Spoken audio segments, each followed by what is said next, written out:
Hi guys, and welcome to another Watch Geeka video. Today we're taking a closer look at the Seagull Retro TV model that has a colorful dial people born in late 90s and early 2000s will think is some kind of attempt of modern art, while us older folk that grew up in the 80s and 90s will get a walk down memory lane. Back then, way before streaming platforms and even 24/7 TV broadcast, programs started in the morning and ended around midnight. In that off or standby period, this test screen was broadcast with the idea of helping you calibrate your TV's color, brightness, and contrast settings. I remember using it on my TV that not only didn't have that option on the remote, but it actually had physical dials on the TV set where turning them would change the settings, with no on-screen menu or level display. That memory alone makes these watches special to me, as they give me nostalgia for those simpler long-lost times. And this one, made by Seagull, one of the oldest Chinese watch brands that started in the 50s, is incredibly well executed.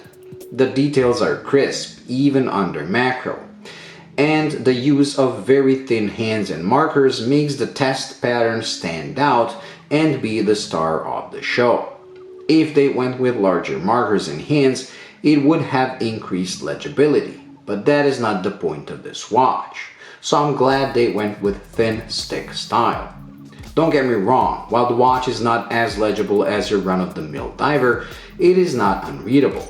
In fact, I was actually surprised at how well the markers and especially hands catch the light and shimmer, making reading the time just a tilt away every time, even in darker conditions. They also played with the day-date window by making it bicolor, blending it nicely into the whole test screen theme. The day wheel is bilingual, so you can have English or Chinese. Again, a nice detail. Chinese have come a long way in their watchmaking, and Seagull, being the oldest, is really proud of being Chinese, not trying to hide it with European style, naming, or text. And I love that. The watch shape is also very retro, and they pulled off a nice trick of giving us a squared off crystal while keeping the dial round by using a chapter ring that blends the two. The finish of the case is very well done, with polished sides and finely brushed tops.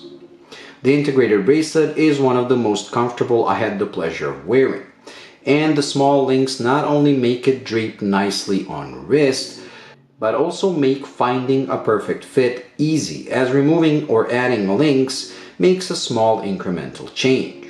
The only downside, a stamped clasp, is easily forgiven due to the set comfort and the fact it is another retro detail. Powering the watch is an in-house movement from Seagull that beats away 28,800 bph, comes with both hacking and hand winding, and is decently finished when you look at it from the back. The only thing I dislike about the watch is the way they attach the end link.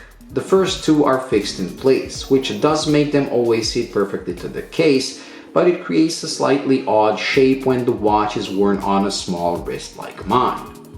It's not terrible, but it could have been done more elegantly if they gave some motion to those first two links.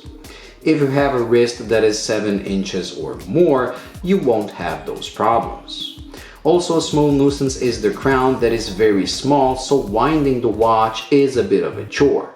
But luckily it's automatic, so winding is not something you'll be doing often.